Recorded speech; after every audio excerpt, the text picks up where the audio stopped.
Hello everyone, this is Paul from Ortho, Eval, and today I want to talk about using a night splint for plantar fasciitis. Now, there are many different types of splints out there, and I've tried many of them, and there really are a couple concepts that you need to know about night splints. So first of all, let's talk about why night splints work in the first place. When this calf muscle becomes very tight, the foot goes down into this position and the tissue underneath the foot becomes really tight also.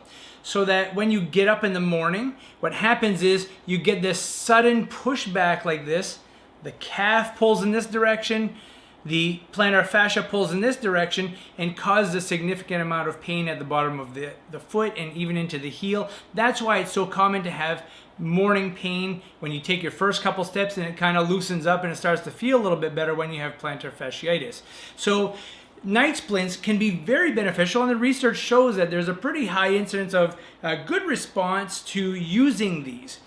But here's the problem. They're quite large.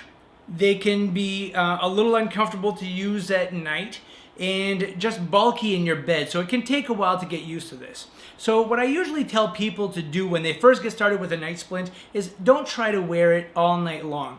Now, if you put it on at 9 o'clock, and let's say you fall asleep, but at 1 o'clock you wake up because this is bothering you and you take it off, your foot's going to end up in this position again in the morning, and then you're going to have the same problem. So number one, it's very important that you wake up with this on, okay? So that the foot is at least pulled up a little bit like this and everything stays elongated. So your morning is going to be a lot better.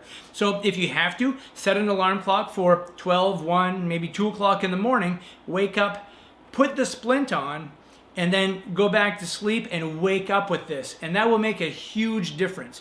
Now, you'll notice that a lot of splints really pull the foot back like this quite a bit, and there are these straps over here that can make it go back even more. We really don't care that the foot comes back too far because you'll cramp up during the night and it'll be very uncomfortable. So anything is better than this position. So if we just pull it up to here, or maybe if you can tolerate neutral, that is perfectly fine. You'll be much better off in the morning. So I like this particular splint. I've had a lot of success with this. It just fits really well. It has a lot of nice padding. And once you have fit it to yourself, you just snap these in. You can adjust the straps the first time, and then you're all set to go and just keep using the same settings every night. Now, a lot of people, when they're sleeping at night, will have a tendency to push the foot down like this and try to push that off subconsciously when you're sleeping.